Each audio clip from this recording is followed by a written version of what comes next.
You need to be thinking about it with each decision. Each decision you make has an impact, and I don't think that that's quite clicked with a lot of people. Now, we cannot change the world, but we can change it, with little pockets of sanity.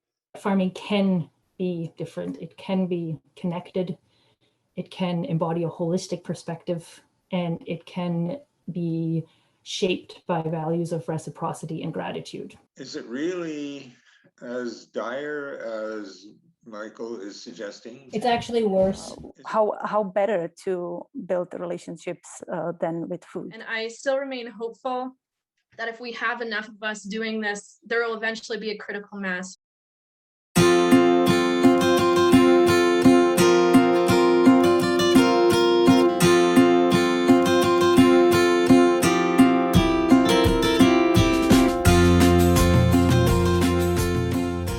Welcome everybody to our third Thursday of Climate Forum.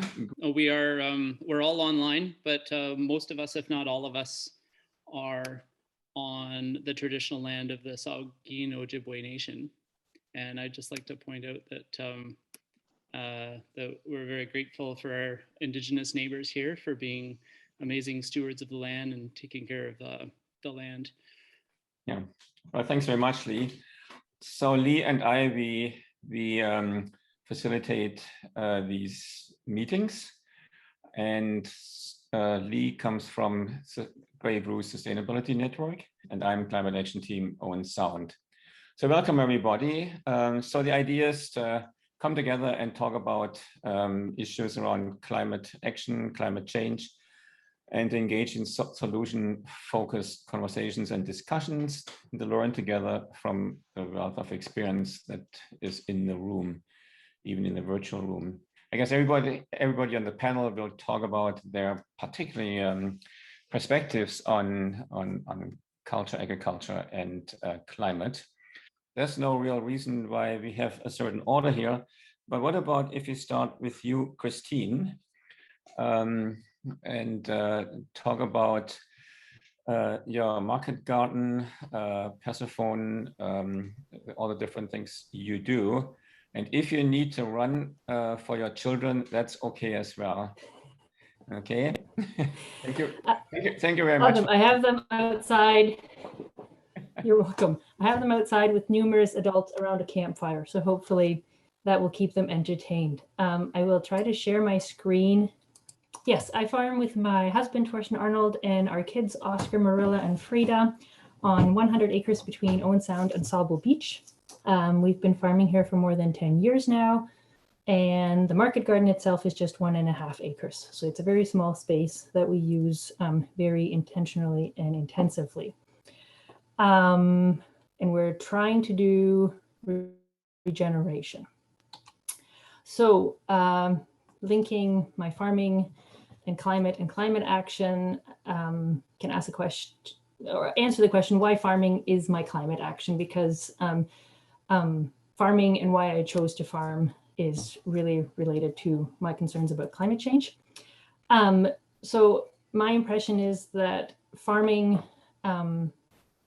is in many ways very much a driver of climate change, and also very intensely captures sort of the root causes of the climate change problem overall, or the root causes of the climate change problem.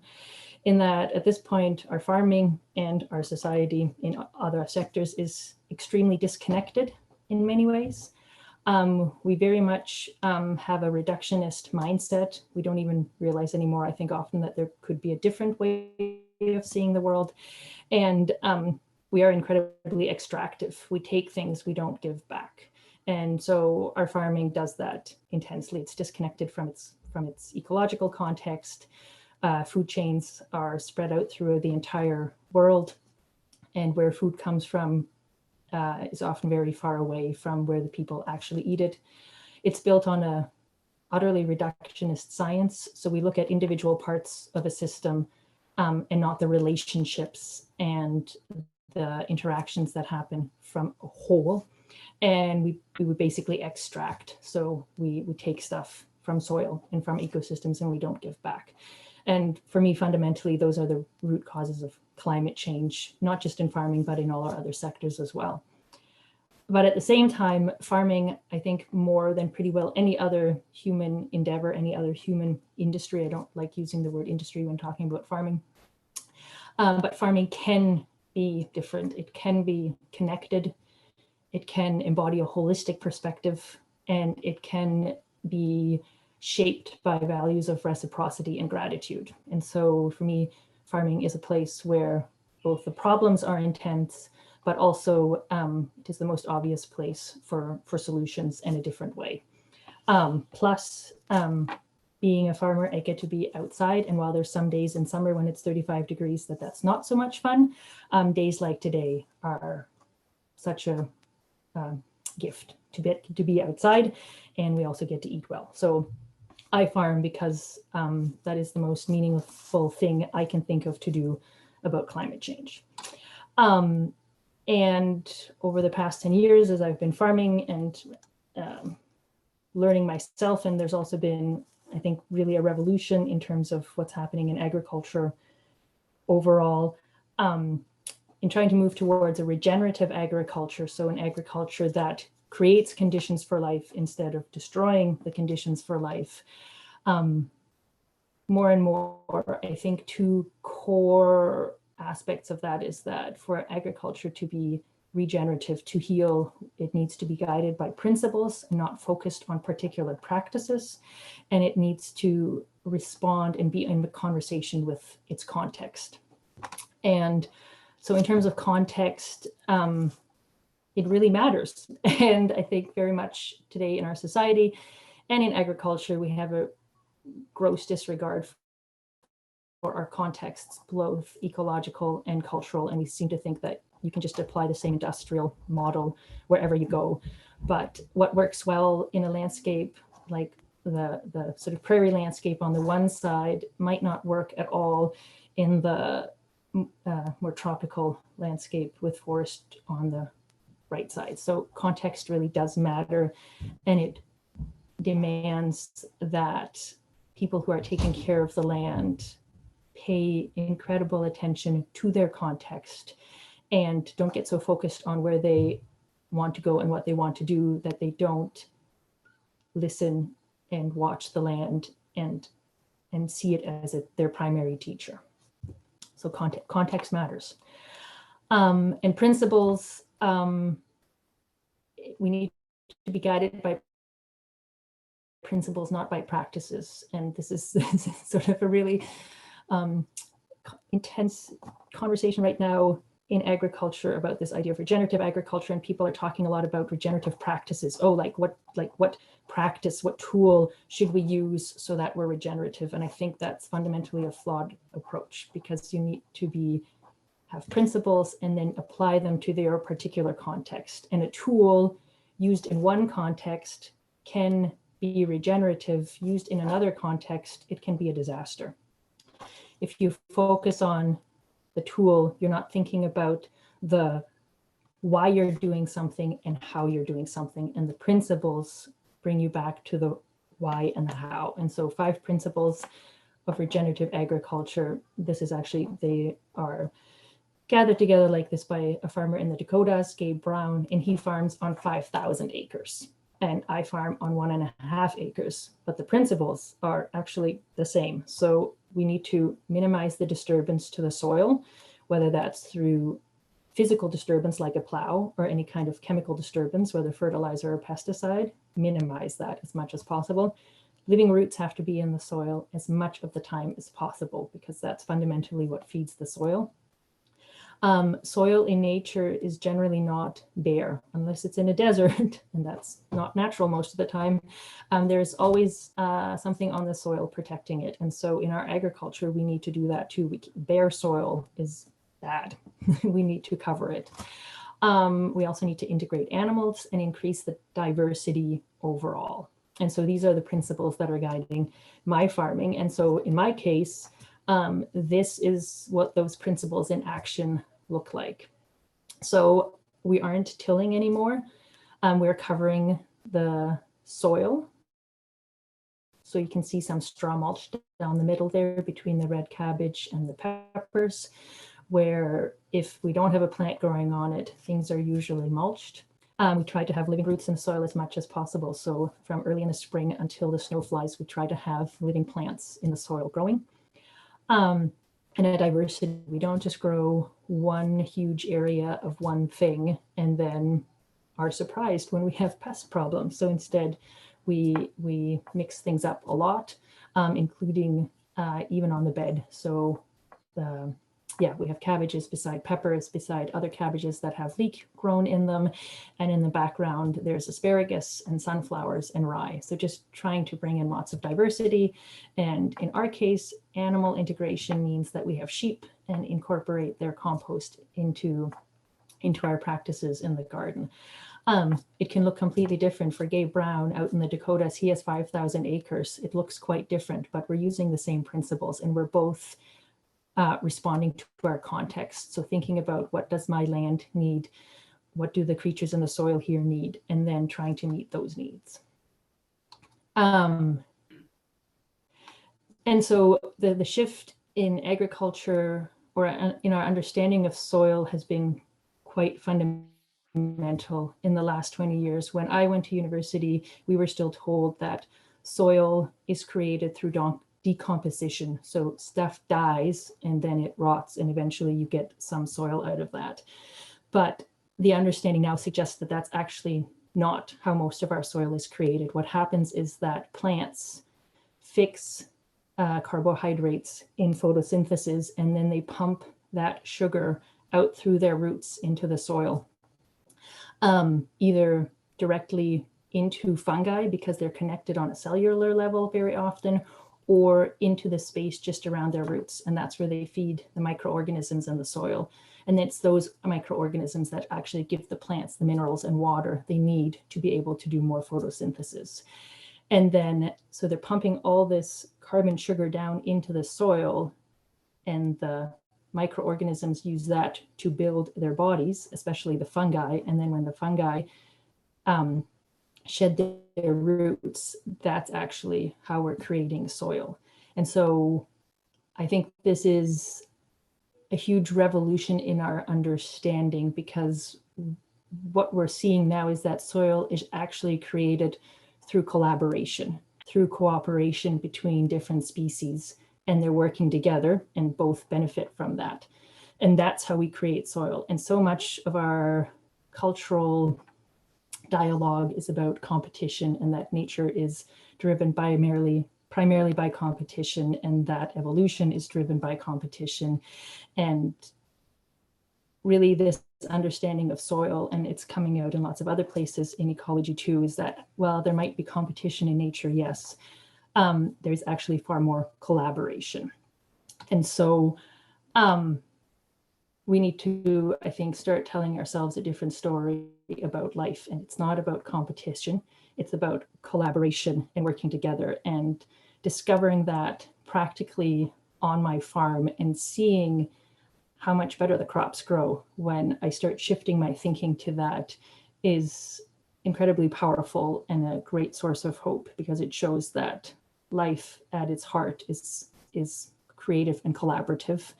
And that, I think, is the kind of story we need to be telling ourselves in order to really deeply address climate change. It's not about fighting climate change.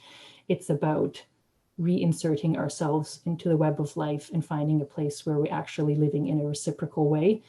And farming is this amazing place where we get to start actually practicing that. Thank you. That's an amazing encapsulation, and a great moment in time too, hopefully, just because I'm just catching up on regenerative agriculture and where it stands in Grey Bruce.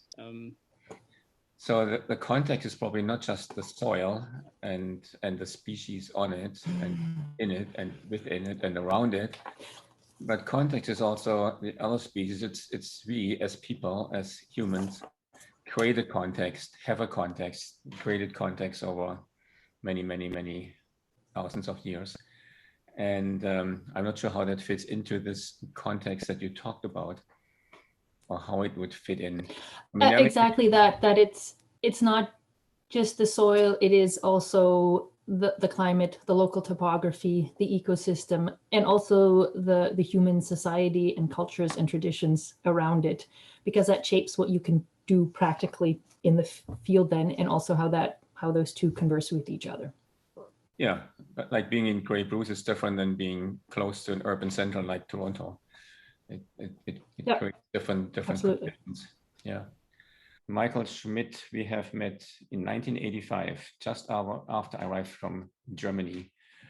And many of you know Michael, who has been such a feature in our area about many issues and has done so many things in terms of culture and agriculture. What shall I say? Like Joachim mentioned before, that we met in 85. We came to Canada 83 and are still on the same farm for almost 40 years now.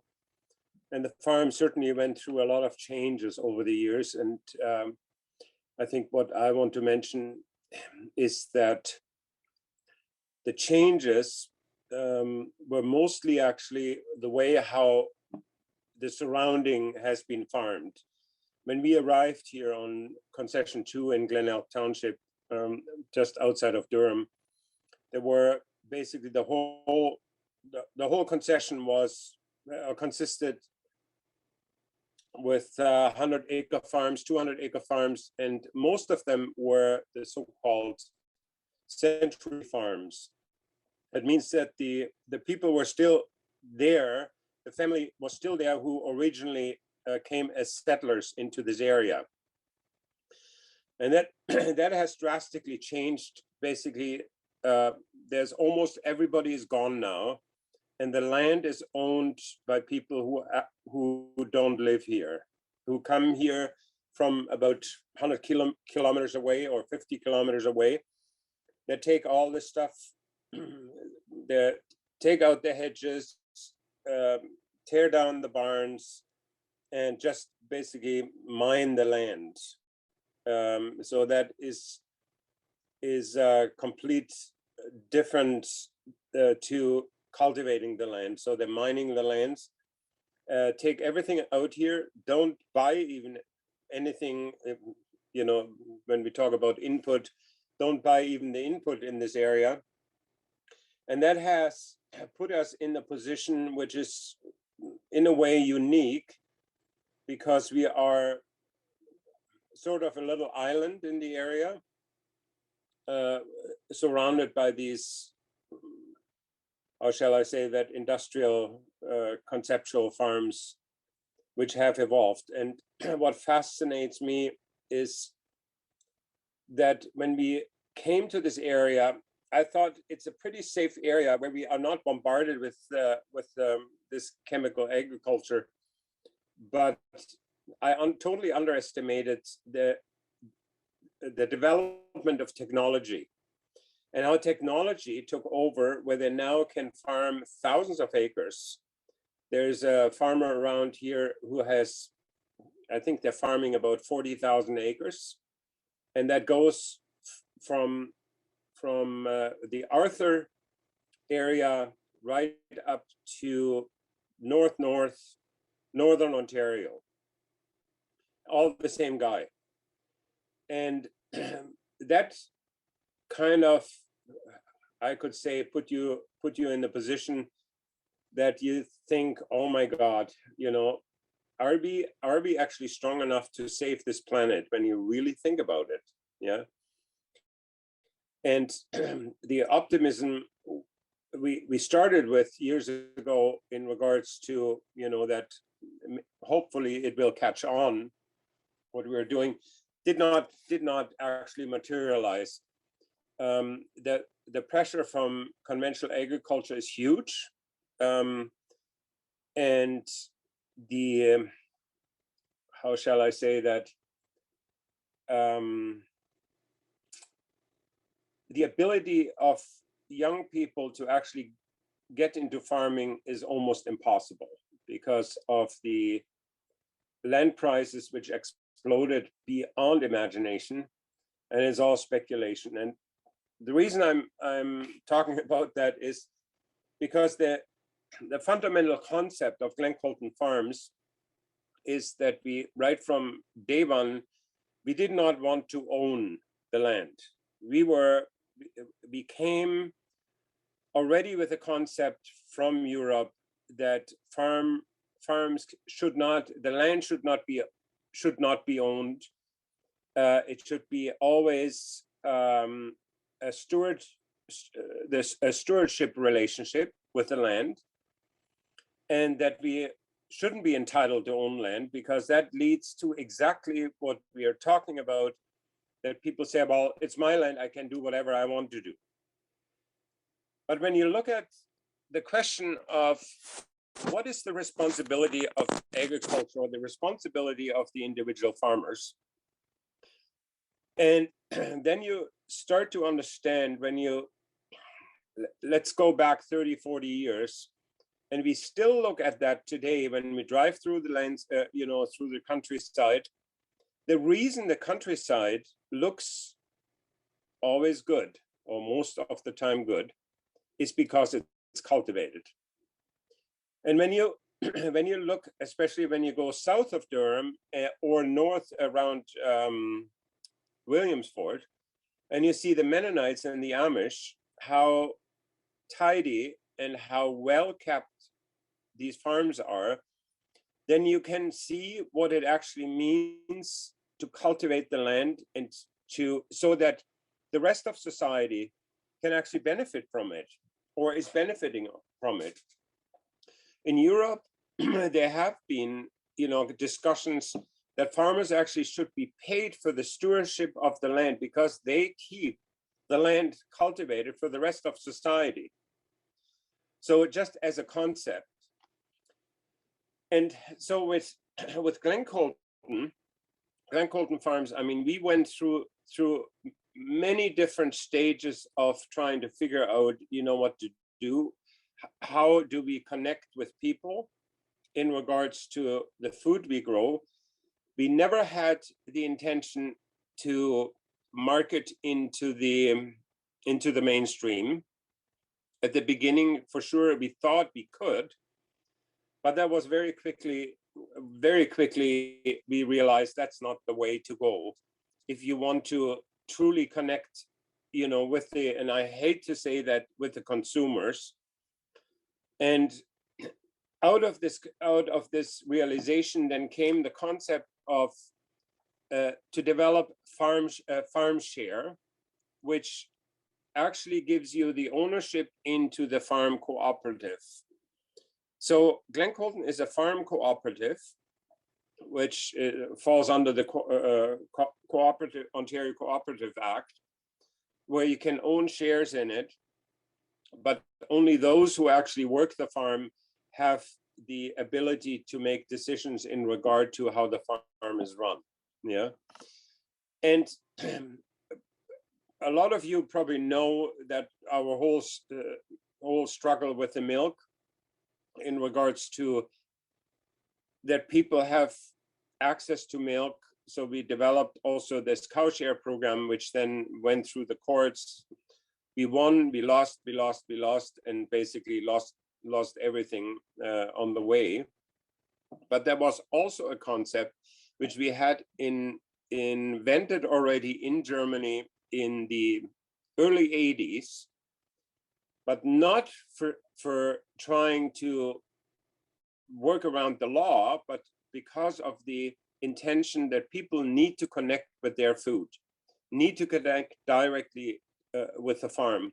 So our work was never intended to be a marketing tool so that we could market our products. For us, it was always the focus: how do we connect with people, and how do we develop a long-term sustainable relationship with the people who need the food.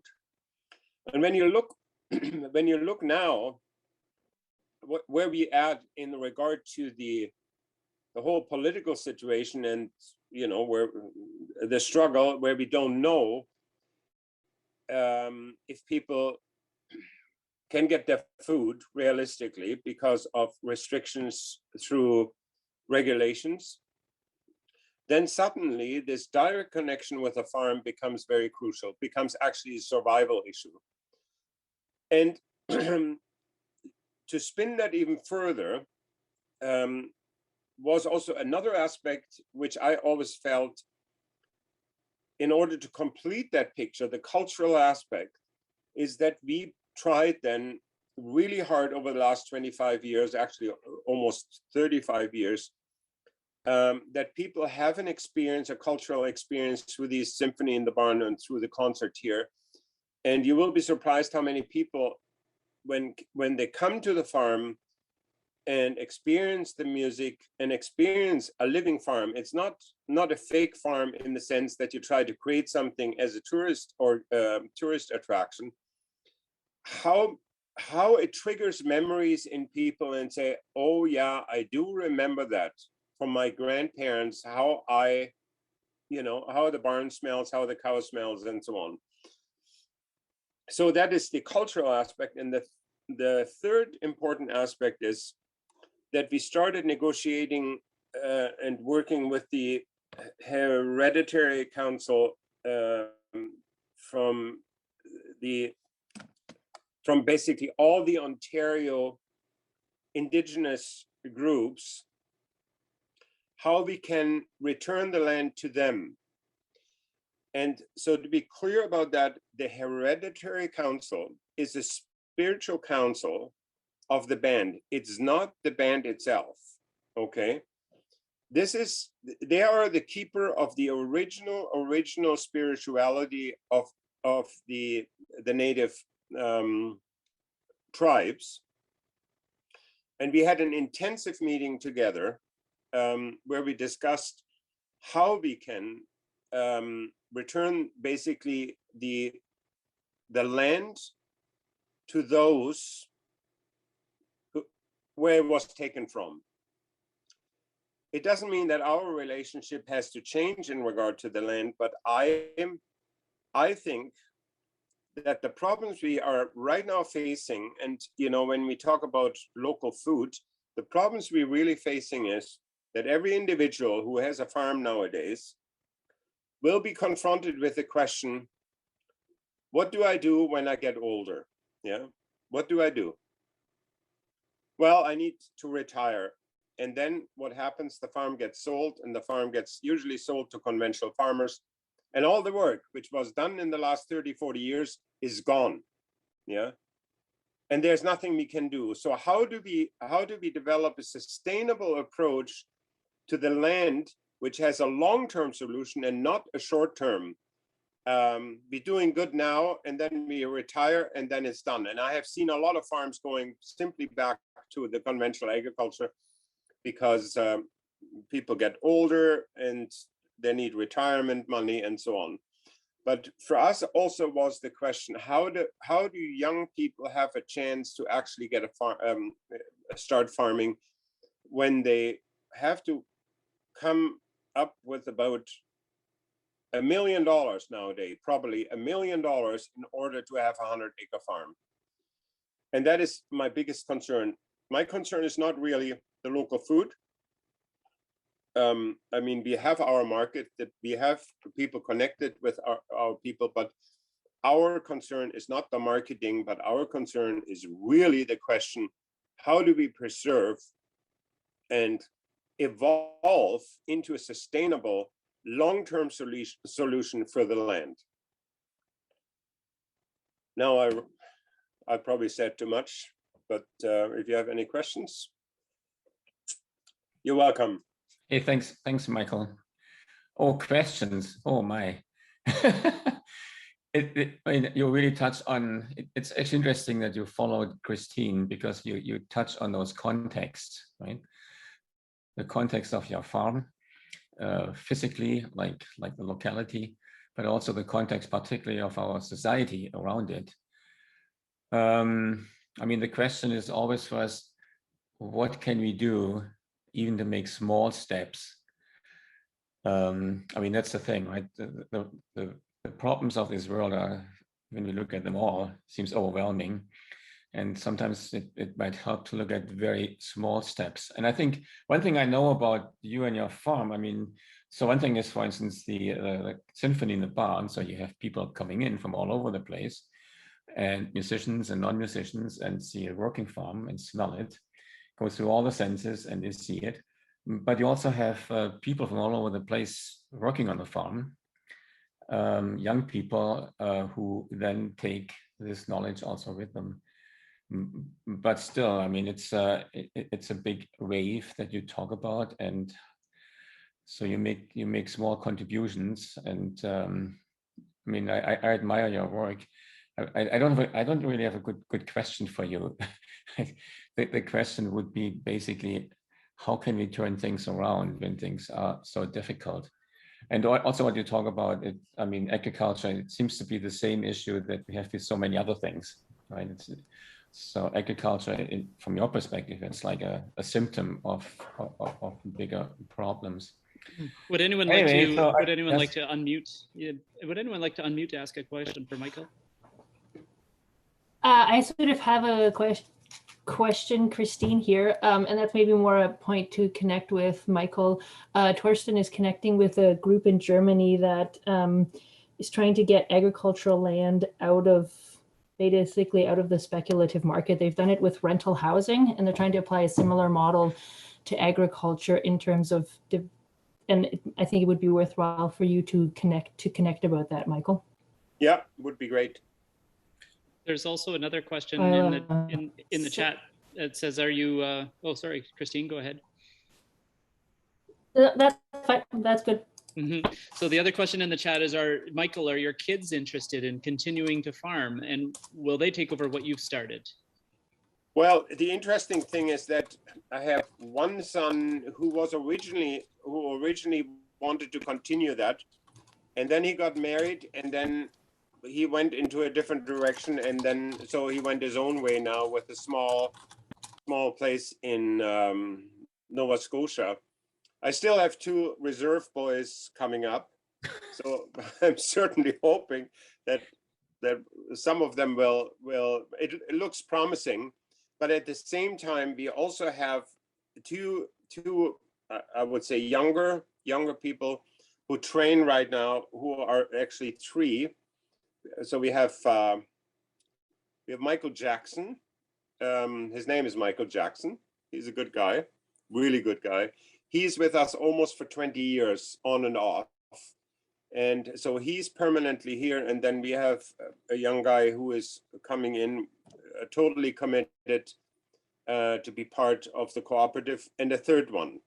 So it looks promising. And I think as more the pressure on the outside, as more people realize that this is maybe not the worst thing to do, to go back to farming.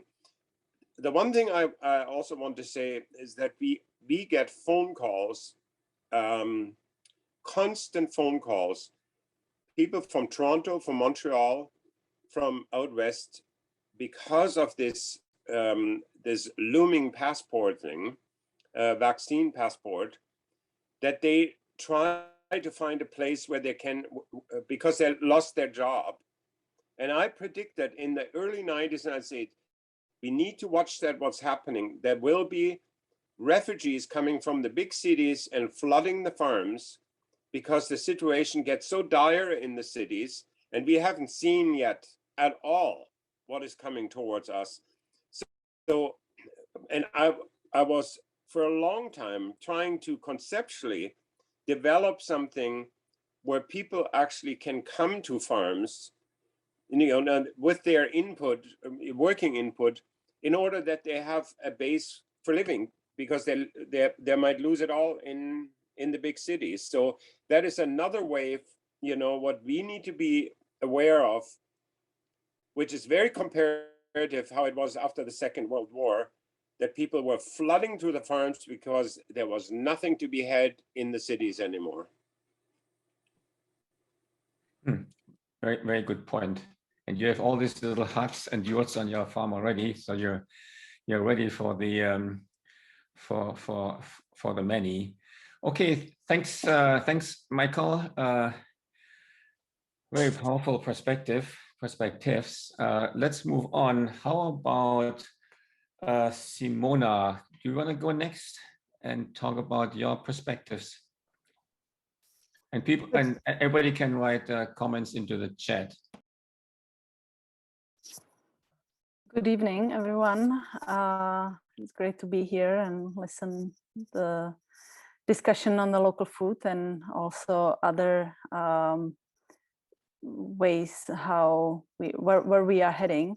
My name is Simona Freibergova, and I came to Grey County probably 4 years ago. I am not a farmer, and I spent I would say 40 years in the city. So I'm one of those.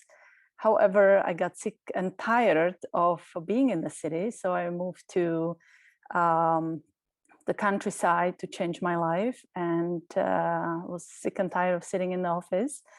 And I was resisting to get the same job. And I was waiting and waiting what will come my way. And I end up starting a position in Meaford, where I live. And I started working in the community gardens in Meaford. And after 2 and 3 years, I said that I'd like to expand. And I joined the Grey Bruce Sustainability Network and try to connect with people like you to see what actually is going on and how can I support people out there to grow their food. So it's not really true that I don't know how to grow food, because I did grow up back in Europe, where I was told that growing food is a survival thing. And so my parents had a big garden. We were not farmers, but I think if I go to my ancestors, there are ancestors in me that had a connection to growing food. So I don't really know all the in and outs, how to grow good and perfect vegetable, but I do know that I'd like to teach and empower and inspire people to learn and have a better relationship to food. So just last year, beside the Meaford Community Gardens, where I'm connecting and basically connecting the community, but also growing the fresh vegetable for the local food bank. I have also expanded to other locations to support other community gardens and people and kids and youth to be able to create a better relationship with veggies and fruit. So my biggest intention is to actually make fresh produce and good nutrition food, local food, accessible to people who don't know or have little knowledge of what some of the vegetables are. So I garden with kids, I garden with adults, and I also bring food from local farms to meal programs and food banks.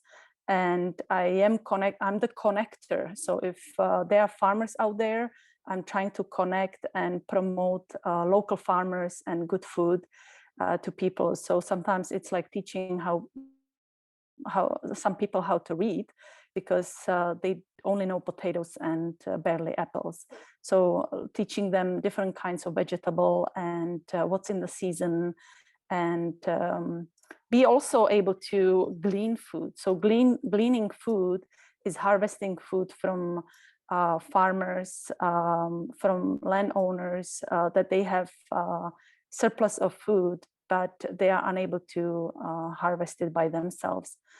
So as an example, for example, tomorrow we are heading with a group of volunteers to one of the local farm close to Meaford, and we are gleaning tomatoes.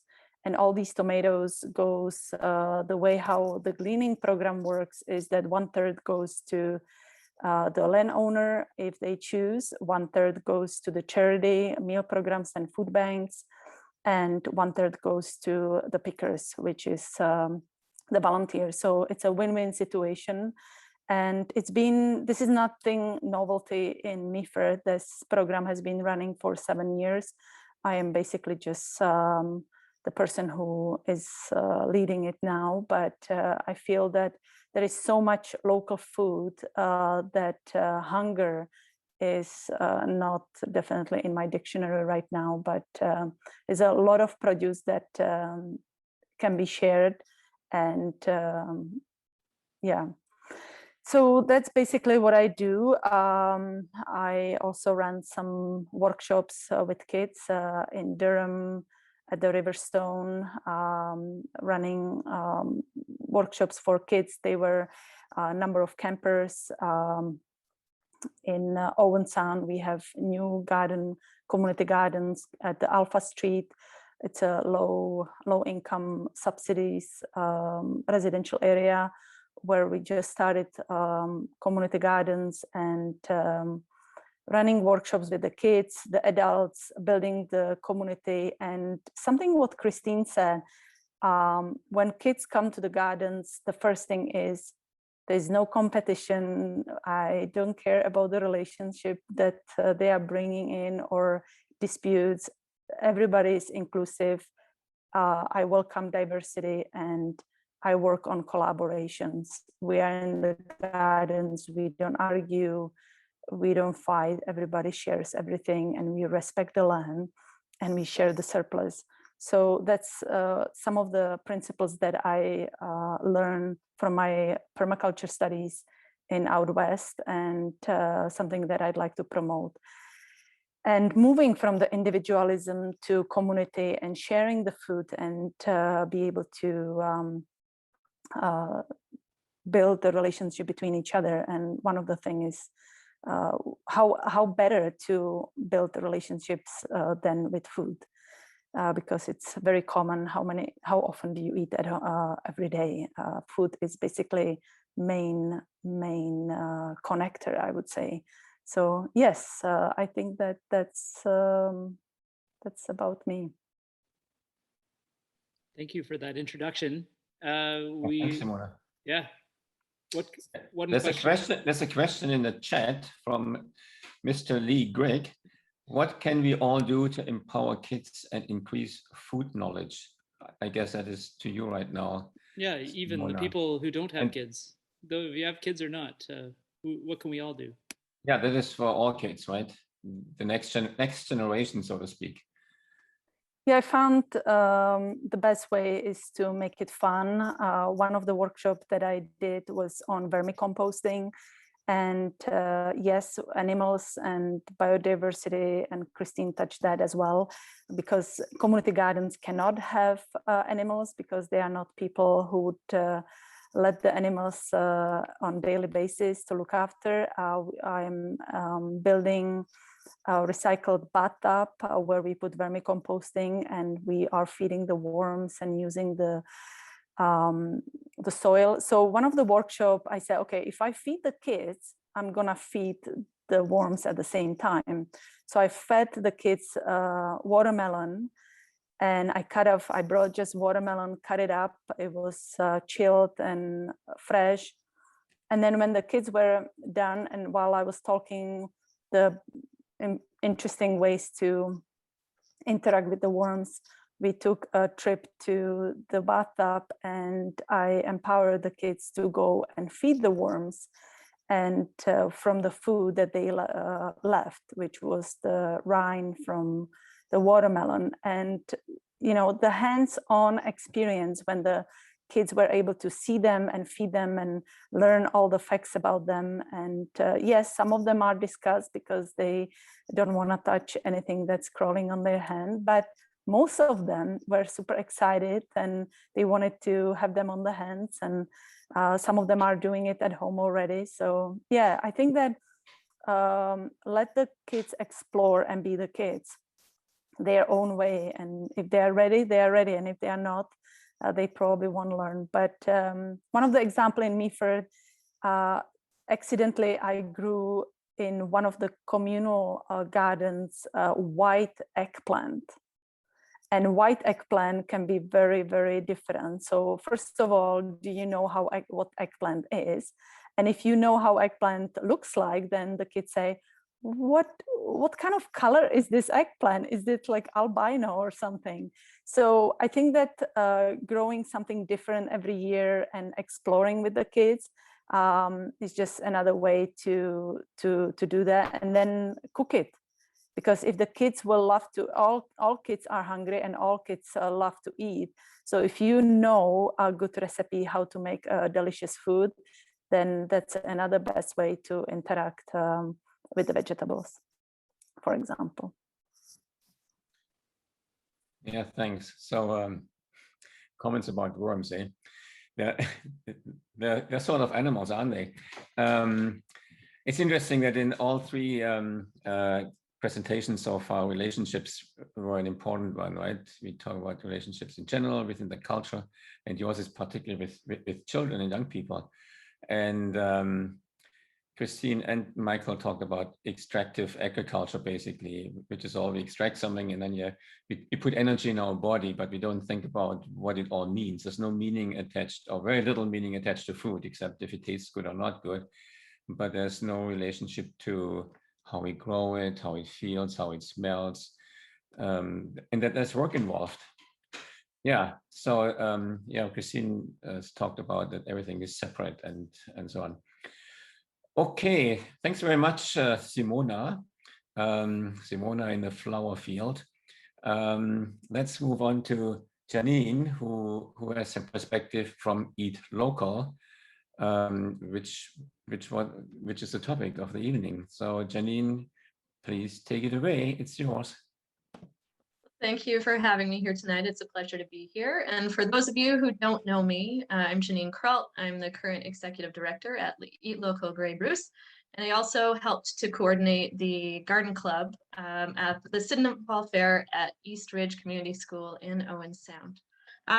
So to let you know a little bit more about myself, I've been with the organization since late 2018, and I'm passionate about our natural environments, sustainable local food systems, community food security, and food literacy. We are lucky enough in this area to live in a very agriculturally productive region of the province that provides notable bounty, in addition to supporting several other forms of food processing and production. Local food production has long been an important part of our region's economy and practices. You can think of local Indigenous fisheries, longstanding beef operations in Bruce County, and the increased number of CSAs, so community supported agriculture, and small market garden operations that have popped up in more recent years. Pre-COVID, we remained a region that, relatively speaking, was more affordable than other regions in the province for new farms to set up shop. If COVID has shown us anything, and we saw this firsthand at Eat Local, it's how disconnected many folks are from where their food comes from. As larger supply chains break down, our local supply, by and large, held quite steady. And vibrant local food systems inherently support food security and assist in reclaiming food sovereignty in our region. Local food also has the benefit of being picked at its prime, as opposed to being picked at a time that would be considered most suitable for transportation or storage. And it typically has fewer emissions involved in getting goods to market. And of course, anyone who's had the experience of biting into something freshly picked can attest to the difference in taste and quality that often exists. And this is something that I love to do with garden club kids or within food literacy programs, to have folks eat stuff that's shipped in from elsewhere, as well as stuff that's grown locally, and see the difference that really exists. Additionally, local foods are also typically grown for quality as opposed to maximum yield. Now, I know that that doesn't hold consistently, but when I think of many of the small to medium operations of my youth and that I interact with today, there's a lot of focus and care put into what they grow as opposed to maximum yield. I know with industrial farming that sometimes changes, but thinking of the local food system that I'm most familiar with, typically there's a lot of care put in. There also tends to be less handling, fewer hands involved, which can increase food safety. If we think to a lot of issues that have popped up in recent years with things like Salmonella or E. coli found within our wider food system. And if we really look for it, local food production can also be more closely connected to our local environment. there really is more of a vested interest amongst folks doing that sort of passionate work, and there's more likely to be a holistic perspective. Now, I know a number of our members are on with us tonight, and thank you for joining, but for those of you who might not be familiar with Eat Local Grey Bruce, we're based out of Owen Sound. We were formally established as a nonprofit cooperative in 2016, so we hit our 5th anniversary earlier this year amidst the busyness of the pandemic. We were originally established by Torsten Arnold and Kristine Hammell, who's with us tonight, both of the Grey Bruce Center for Agroecology, with the support of a dedicated group of regional producers as a means to connect local producers with local eaters. We don't have a storefront, rather we tend to be a distribution hub with an online presence. Right now, we tend to cover upwards of 1,500 kilometers per week, all over Grey and Bruce counties and into Collingwood region. We function based on custom orders, similar to buying online from a grocery store. And members can order as frequently as they would prefer. We have folks that order weekly, folks that order bi-weekly, folks that order monthly or as needed. We function on a just-on-time basis, where most items ordered come into the warehouse a couple times per week and go out within days, as we really want to emphasize quality and freshness of our local food. We currently have over 60 producers, most of whom are local, and many of them are full members in the cooperative. Several of them also practice regenerative agriculture or ecological farming methods. We also currently have, since COVID, over 600 active members. So that is households who have ordered in the past few months. We're actually over twice as big now as we were pre-pandemic, which really speaks to the importance of local food systems and availability when times get tough, of reliable food supply. And we appear to be holding these gains as we are slowly starting to see signs of normalcy returning, which has been really great. So this slide has our vision on it. And digging a little deeper, our organization was founded with several purposes in mind: to provide a climate-effective distribution mechanism, to promote regenerative agriculture and ecological farming in Grey and Bruce counties, to build a local food community by connecting eaters with producers. We see ourselves as having a role in education and advocacy in addition to food distribution. Eat Local allows producers a market without having to spend so much time marketing, selling, and distributing. The goal of the cooperative model is to create an environment where ideally risks and benefits of building the food system are shared between producers and eaters, encouraging collaboration and shared ownership. And I often say that Eat Local Grey Bruce is as much about building relationships as it is moving food. The goal of our model is to create an environment where ideally risks and benefits are shared and members together have an emotional and fiduciary stake, and all who participate ideally have a say. So not just producers, not just eaters, not just affluent, not those who are less food secure. Ideally, we want to hear from everybody and build a system for everyone. Many involved are passionate about local and organic food, supporting local processors and farmers, and caring about the health and well-being of themselves and their communities. We all know that food work tends not to be the most affluent, so passion is always really important in these food endeavors, which is really something to say given that food is life. So we do our best to have policies that promote best practices and to only sell products that comply with sound, ecologically friendly practices. So this might include things such as the sale of pulses and flowers that have not been desiccated, or the sale of pastured or grass-fed beef only. And we continue to revisit our practices over time and hope to facilitate the transition of many of our food processors to using sustainable ingredients in their goods.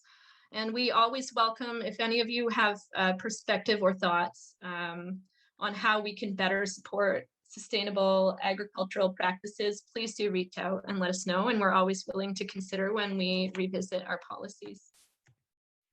In terms of climate effective distribution, our hope as a hub is that we facilitate distribution for over 60 producers and are a one-stop shop that efficiently keeps vehicles off the road. So both eaters sourcing food and producers selling food are less likely to have to go out and spend those fossil fuels as compared to us doing the routing. We tend to do aggregation and delivery all at once. So we combine both pickup from farms and delivery to customers along the same routes. It's a service that's particularly important for small local producers and processors, for whom distribution can be a key challenge in our very large geographic area. I also wanted to note from a collaborative perspective that the photo on the left of our distribution area is actually taken from a story map done in collaboration with Johann Schmidt's class at Georgian College last spring. We also take our environmental footprint seriously. And while COVID hasn't always done us favors in that regard, we've been actively working on ways to reduce our waste. We're in the process of switching away from plastics for bulk repackaging, and we're looking to suitable reusable options for grocery packing in the future. So none of us are big fans of the clamshells. We've slowly been transitioning for some goods to paper bags, and our hope longer term is to move to jars. We are in a very old warehouse space, which requires utility upgrades. So we've been installed a little bit in doing so, but we hope in coming days to make that switch over completely from reliance on plastic clamshells to other means. We also look for ways to ensure that viable but perishable products are no longer saleable, don't go to waste. We donate to local organizations such as OShare, or in the event that produce is too far gone, we tend to share with local farms for use as compost or animal feed. While I'm here as well, I promised to take a minute to plug the Fair Finance Fund tonight. The Fair Finance Fund has actually been our primary business planning consultant team for our investment readiness program project, which was funded through the Government of Canada and Community Foundation Grey Bruce. And we feel very fortunate to work with them and have appreciated their collective expertise in terms of all things local food. They're a nonprofit social finance fund. They're dedicated to providing loans and mentorship services to local food and farm enterprises that value strong local food systems, local economies, and a healthy planet. They also offer, for those of you who are interested, a means of ethical and sustainable investment for folks who are looking to invest their capital into local food systems. I know a lot of folks are looking to more ethical means to invest their capital, and this is a great one. And a few folks who are within the Eat Local community do act as mentors. It's a really great program, and it's truly been a pleasure to work with them. So please do take a minute to check them out when you can. And I will put the link to the website in the comments momentarily. If you want to know any more at any point in time, please feel free to get in touch. We love when folks reach out to us or check out our website. And I will stop the share and put my video back on if anyone happens to have any questions. Thanks, Jeanine. Again, it was a big tour through Grey Bruce in many different ways, and we often see your truck going all over the place, including to our address. Are there any questions? No, I don't see any questions so far. Do people in the audience have questions? You can unmute yourself now. While we're waiting for questions, I have a question for Jeanine. Does the Eat Local Grey Bruce at all support or hang out with or do anything with the National Farmers Union? They seem to be another advocate for ecological farming. We have a lot of intersecting circles. So several of our producers are members of them and the Ecological Farmers Association of Ontario. And then they also frequently end up at seminars and conferences that we tend to go to. So through the local food and farm co-ops and similar. So we don't have a formal relationship yet, but we often interact in other ways.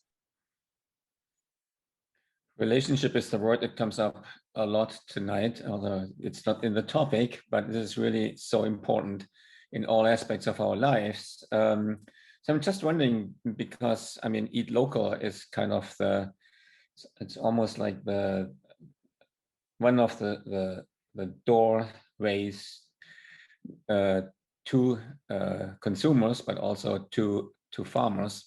I mean, what kind of feedback do you get in terms of relationship? You know, is there any feedback that you get? You know, what people would like to see more or less? The farmers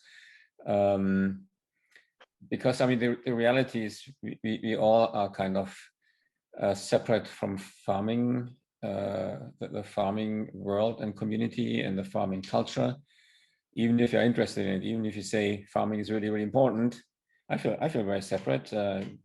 But it's one reason why I'm actually living here, because in 1985 I met Michael Schmidt and farmers that he sponsored to come here, the Osthaus family. So it was one reason why that attracted us to this area.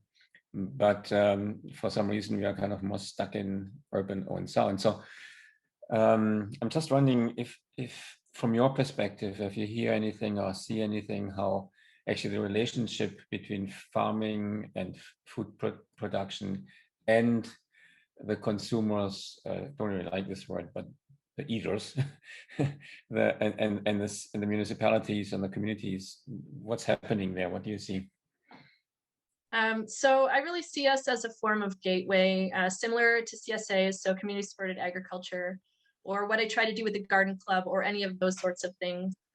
We have a really interesting opportunity.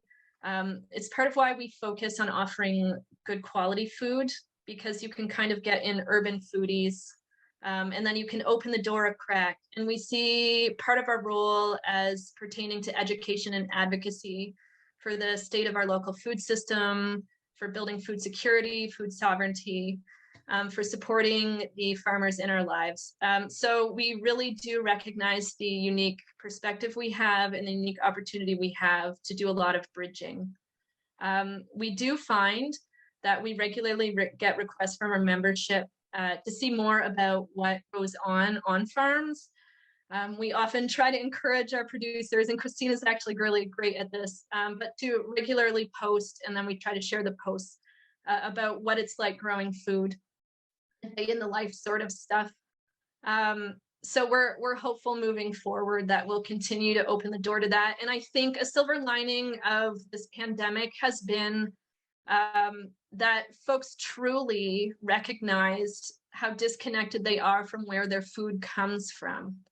And so we're finding that folks are looking to find out more about this. So again, our following on social media has gone up, relatively speaking, and we really don't take for granted the opportunity we have to kind of open that window for folks. Interesting that they use the image of opening the door, even if it's just a little bit. And somebody one time said, once the door is open, it usually stays open and it opens more. Most doors don't get shut again. So that's a great way to look at it, opening doors. And I think things like this conversation tonight is also a small way to exchange and think about how we can open doors.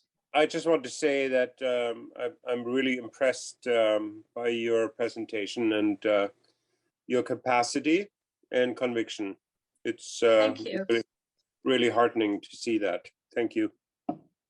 Thank you. I really mean it when I say that this has been a passion project. And I think if we get more people passionate about this sort of stuff, we have a more hopeful future, which again is why, even though I don't always have capacity, I do garden club. Because if you get kids interested early, it really helps to sustain over the long term. This is a saying that I heard many years ago, and it's from a man called Wendell Berry, who's an author, and a lot of you will have heard his name, I think. And back in the day, they all talked about sustainable farming, sustainable agriculture, and he called himself the contrary farmer. And he said we shouldn't talk about sustainable agriculture. We should talk about sustainable society. And all of these presentations might have touched on that, really. Anyway, that's just my comment. One other thing that all of our presenters have is a passion for co-ops, I noticed. Co-ops, the more I learn about them, the more I appreciate them. Does anyone have a comment about structuring these projects into collaborative projects? Feel free to unmute and give your thoughts. Well, it's not only, let's say, a co-op in the sense of working, but it's cooperative also with the people who need the food. And I think this combination is really crucial for the future to understand that, because at the end, what it does is that the so-called consumer takes on the responsibility for their own food. And then the farmer is not so alone out there. The relationship, which has been developed for so many years, oh yeah, the farmer grows for the consumer, and the consumer themselves don't realize that they are partially responsible for their own food as well.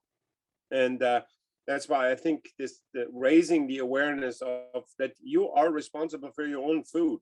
Don't put it on the farmer all that they are providing you with food. It's also your responsibility to truly support that.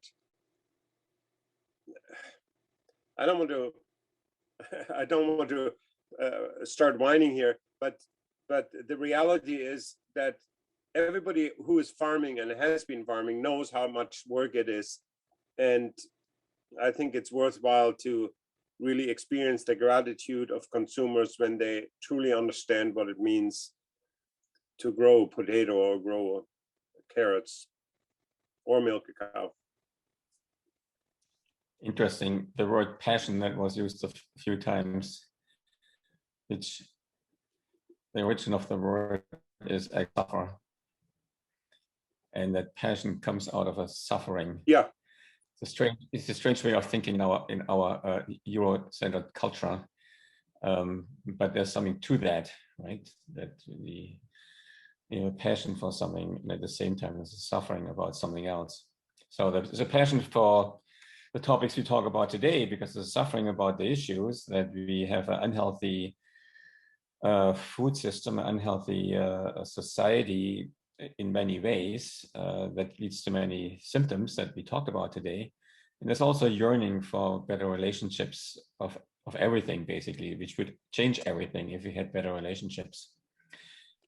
And we talk about growing, and we also grow children, and Kristine is off right now because she looks after her growing children, which is so important.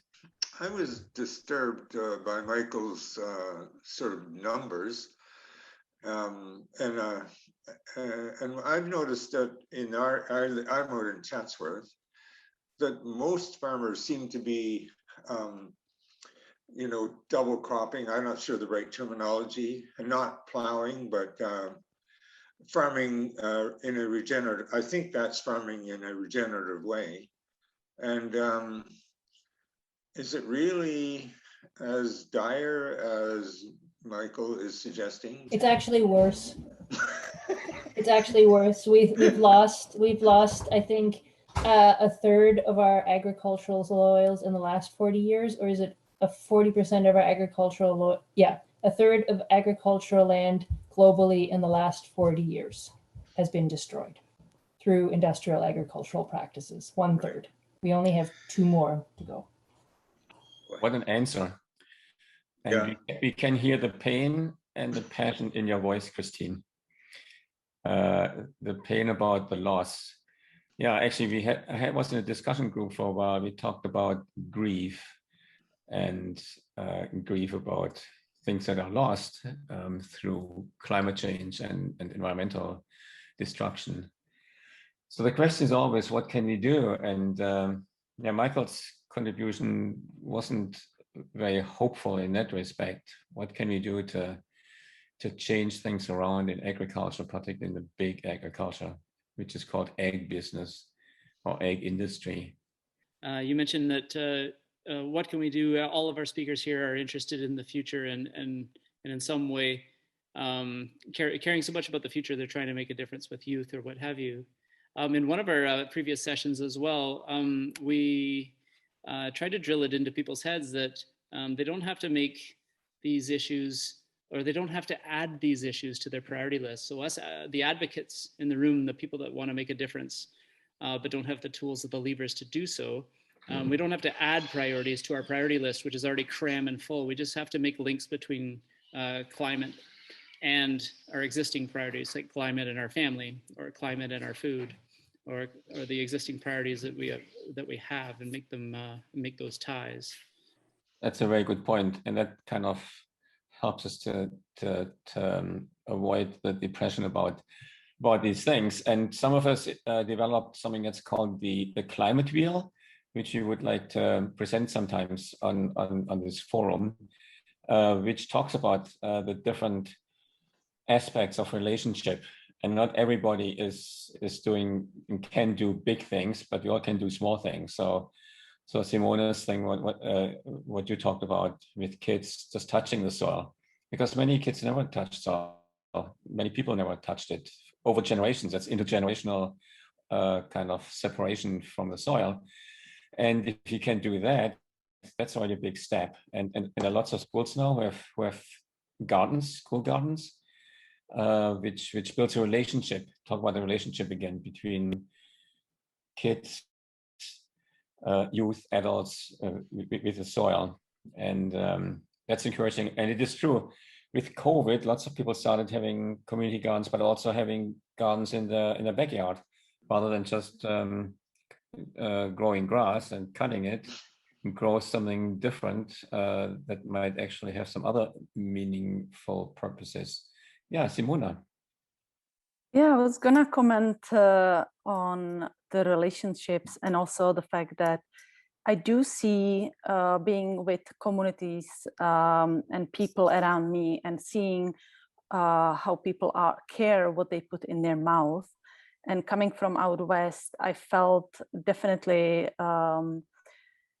the interest of knowing what you eat and knowing your farmer more and more. It's very, very slow. And coming to me first, I feel like I went a little few years back, but I feel that the wave is there. I do see a lot of my friends and people around me that they care about their health, because that's the priority and that's the common thing that we all have. And if you are awakening and getting the fact that the food is actually your medicine, then you start being more and more interested in where is the local food, how fresh food I can get from the local food, because after 24 hours that food is being picked is basically losing its nutrition slowly but surely. So if you want really like a fresh fruit from fruit or vegetable, you have the option, and more is one of the things is the education, but I think it's also it comes from the person itself. It has to come from your self-realization. How do I want to live and where I'm heading? And it's coming. It's slower than molasses, but it's coming. And I believe that people would come and would support the local farmers. And I do see friends here in Meaford, they would go out of their way to go and pick up fresh produce from farmers that I know personally, because it's organically grown, it's fresh, they believe in it, they can talk to the farmer what kind of techniques they have, how they farm, and create the relationship that we are talking about, because they see that there is a young family with kids that they are working really hard to, support the local system, the food system. And I think that these relationships are building. It again, I'm saying it's not as quick as we would like, but it's coming. That's just my interpretation. Yeah, there are two things I think you touched on, and I just want to add the pedagogical aspect for the young people and children. And what we're seeing now also is this whole question, the whole education question. How do we want to educate our children when they are restricted through all these COVID regulations, sitting in front of the computer and so on, online learning, which triggered actually a rise of small little pocket or pot schools, which I know from out towards Newmarket, there are several areas where people started little pot schools, and I think that's a very, very healthy development, that we are actually creating little farm schools where, you know, even if it's only 20 children, but we have here on the farm, we have a little pot school with 13 children, grade 1 to 5.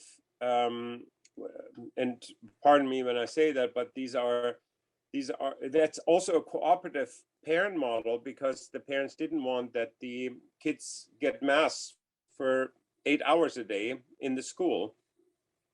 And then we have a program where grade 3 is coming here on the farm and for 3 days learn how to milk a cow and make butter and all that. So that's the educational factor. The fear factor, I just want to make that clear also, it's the development we see, the industrialization of farming, as disastrous it is. But it's also a real good chance for people to wake up to see that this system will fail. There's no question in my mind, it will fail, because we see it around the world, how the system failed. And the prime example was Eastern Europe or Eastern Germany with the communist system, where they had these huge farms and they're all basically disintegrated. And if we can kind of create these little islands of hope, you know, whoever does things, I think we need to be here to create these little examples so that people can pick them up and translate them into an activity which helps us, you know, if you're very dire, you can say helps us to survive in the future. And I think that is what we need to focus now. We cannot change the world, but we can change it, you know, with little pockets of sanity. And now you can truly say sanity because of the insanity in the world, you know. What Michael said and what Simona said actually both segue well into part of what I wanted to say. And that is, I tend to ascribe to a more quiet version of activism, which some people don't necessarily like. But in my younger years, I was introduced to the indigenous concept of coming in at 45-degree angles when carving. And increasingly in our polarized society, people don't want to be told what to do. They won't necessarily listen, right? You're going to get more resistance. But that indigenous concept of carving at 45-degree angles, if I carve at 45-degree angles, I don't splinter the grain by going head on. I don't not get what I want by going parallel. I get something more akin to what I want to see.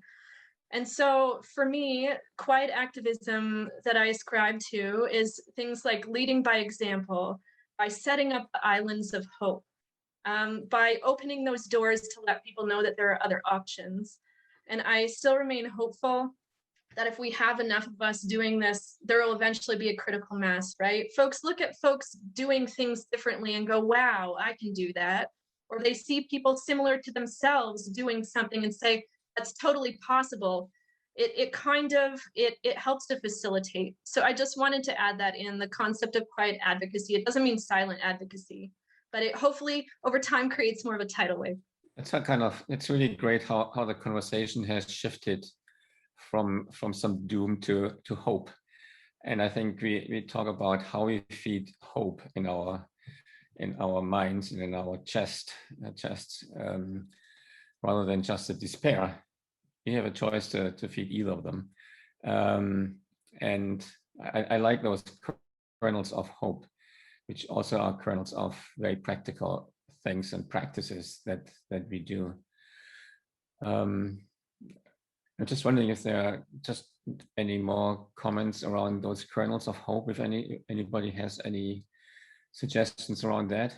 I think we got to let Jeanine finish every one of our episodes, because that's a great way to finish off. Simona, do you ever want to say something? Yeah, I wanted to, it was interesting when you say micro schools, micro grids, micro markets. It's funny that there was a world, or there might be some remnants of the world of going big and huge profits and deadlines and all that. And we are talking about micro, going small, and what small is beautiful and what slow is beautiful. And let's go and be more in touch with ourselves. as a humanity, rather than going for the external world, but going internal. Yeah. My other takeaway is that I want to try the Jeanine's test of if I can tell the difference between a local food and a food from away. Because I think you could pay for that. I'd love to try that out on different veg.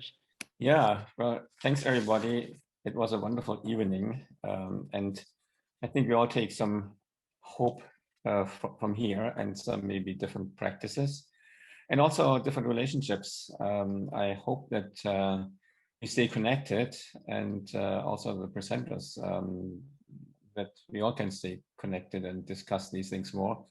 And we'll meet again on this forum. So the next third Thursday will be in October. It will be October the 21st, where we meet again.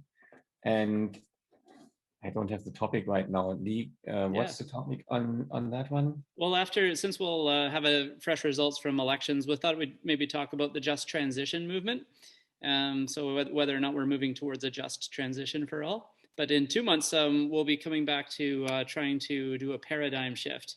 And that's to try and get people on November 18th to think about the first R of the reduce, reuse, recycle, the reduce, and how to make what we do a bit smaller. So stay tuned for all that. Okay, well, thanks everybody. I really enjoyed this evening.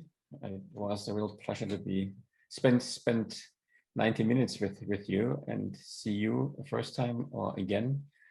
And so we'll meet each other again in 4 weeks. All the best.